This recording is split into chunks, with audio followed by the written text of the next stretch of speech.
Have you ever heard that an orca can drown its prey without ever leaving a mark, and the victim might not even realize the exact moment their life ended? Hatipsu, Aikfoaxportuayutu.b 3D keep show RP. Unlike sharks, which rip and tear, orcas kill with silence, strength, and patience. If one of these apex predators ever pulled you under, the shift from panic to unconsciousness would be so seamless you wouldn't even know it had happened. Artepriforsham yudwambefortambadentis, achips orsipor, yudb ujufdodalum. On February 20th, 1991, that nightmare unfolded before a stunned audience in Victoria, Canada. A 20-year-old student and part-time trainer named Keltie Byrne slipped into the whale pool at Sealand of the Pacific. Within seconds, 3 orcas surrounded her, Haida 2, Nootka 4, and the youngest, a massive male named Tilikum. People remember her screams echoing through the arena, her frantic attempts to reach the edge, the life ring tossed just out of her grasp. Each time she surfaced, gasping, the whales pulled her back down. Then, in one final moment, she vanished beneath the surface. Hours later, her body was recovered with a net. It was shocking, horrifying, and for many, unbelievable. But to understand how the first fatal attack by an orca in captivity happened, you need to know the story of the whale at its center, tilikum. Nearly a decade earlier, in November of 1983, the frigid fjords of eastern Iceland were alive with the clicks and whistles of a pod of orcas. Among them was a calf, barely 2 years old, still glued to his mother's side. His life should have stretched across decades of hunting herring, playing with siblings, and learning the language of his pod. httpn ars utube f Instead, nets dropped into the water, corralling him and 2 others. The young calf was ripped away from his family, sold to a marine zoo, and given a name from the Chinook language, tilikum, meaning friends or tribe. But his life would be defined by the absence of both. For nearly a year, he languished in a barren tank in Iceland before being shipped across the world to Sealand of the Pacific in British Columbia. There, he was introduced to 2 older females, Haida II and Nootka IV. To visitors, the trio was the star of splash-filled shows. Behind closed doors, Tilikum's existence was far darker. The females bullied him relentlessly. They raked his skin with their teeth until he bled, drove him into the medical pool, and treated him as an outsider. Trainers often had to confine him in a pen barely larger than his body, just to keep him safe. Imagine this: in the wild, orcas swim 100 miles in a single day. In captivity, their tanks are so small that they can circle them in less than 30 seconds. Scientists say the psychological effects are devastating, comparable to solitary confinement in humans. Orcas in tanks have been observed floating listlessly for hours, chewing on the walls and lashing out at each other or at trainers. Many behaviors mirror symptoms of PTSD, such as hyperaggression, depression, and even self-harm. For a young, highly social whale like Tilikum, the damage was inevitable. And into this world walked Keltie Byrne. So be it, YouTube 7008 and Finecoin 127. Keltie wasn't a seasoned marine park trainer. She was a bright 20-year-old student at the University of Victoria, a competitive swimmer and an animal lover. She'd taken a part-time job at Sealand to earn money, never expecting danger from the animals she helped care for. On February 20th, 1991, she was doing her shift as usual when she slipped on the wet poolside and fell into the water. At first, it might have seemed like a minor accident, but in seconds, the whales reacted. Witnesses later recalled the sound of her scream, the thrashing of her arms. One whale clamped onto her foot and dragged her under. Each time she reached the surface, desperate for air, they yanked her back down. A life ring was thrown. The audience leaned forward, frozen in horror. But the orcas kept it from her, blocking her path as though determined not to let her escape. She surfaced 3 times. On the 4th, she disappeared. The trainers could only watch helplessly. Nothing they tried worked. By the time her body was retrieved with nets, it was too late. The coroner ruled it an accident, but the truth was inescapable. Orcas in captivity had killed a human for the first time. Sealand never recovered. Within a year, it closed its doors for good. And tilikum, instead of being retired, was sold to Seaworld Orlando. To Seaworld, tilikum wasn't a liability. He was an investment. He was the largest captive orca in the world, stretching 22 feet long and weighing over 12,000 pounds, with a dorsal fin collapsed entirely to one side. More importantly, he was a valuable breeder.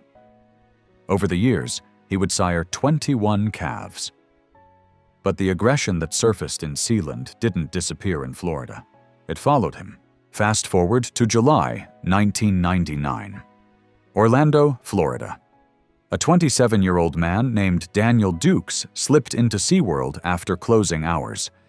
He was a drifter, known for his love of nature, but also a troubled past of petty thefts and vagrancy. Somehow, he made his way to Tilikum's pool.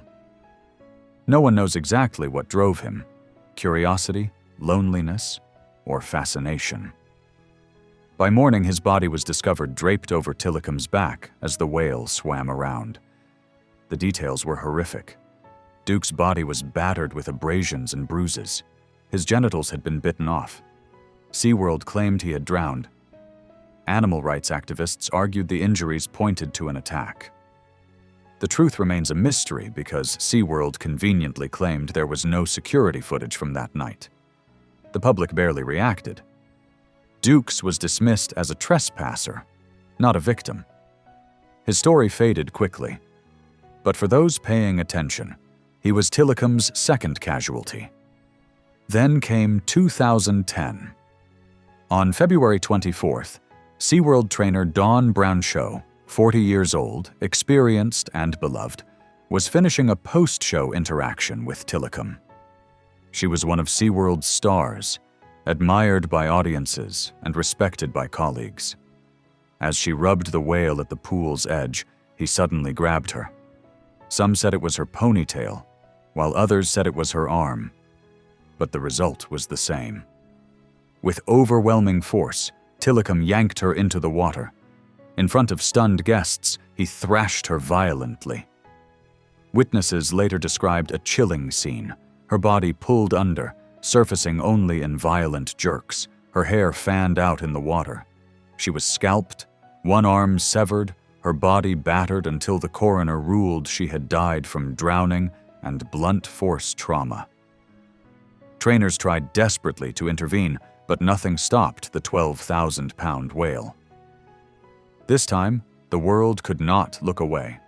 Dawn's death sparked outrage, lawsuits, and a wave of media coverage. Soon, the documentary Blackfish exposed the hidden reality of orca captivity. Broken families, psychological trauma, and violent incidents swept under the rug.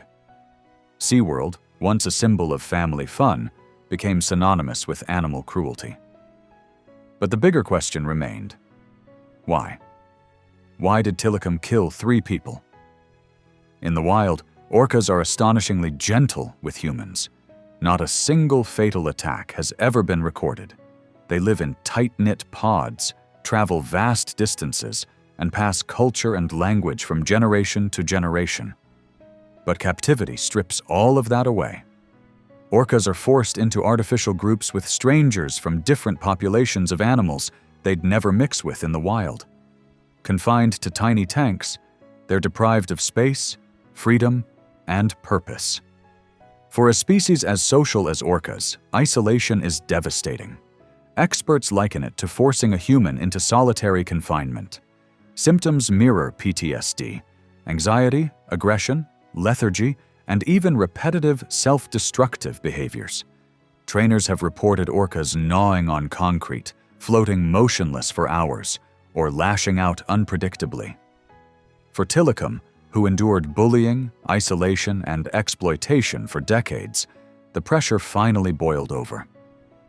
Some believe Keltie's death was an accident, the whales just playing too roughly. Others argue it was deliberate resistance, an act of rebellion from animals that had endured years of suffering. As one former trainer put it, "It's not how many tricks you can train them to do, it's how long you can maintain a whale's sanity." By the end of his life, Tilikum was a shadow of himself. He floated listlessly in his pool, often unresponsive.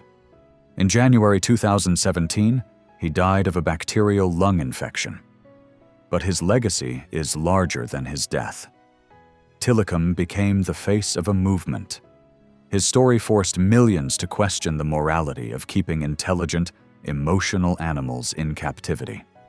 Today, projects are underway to create ocean sanctuaries, protected bays where retired whales can live with dignity, in the sea, but still cared for.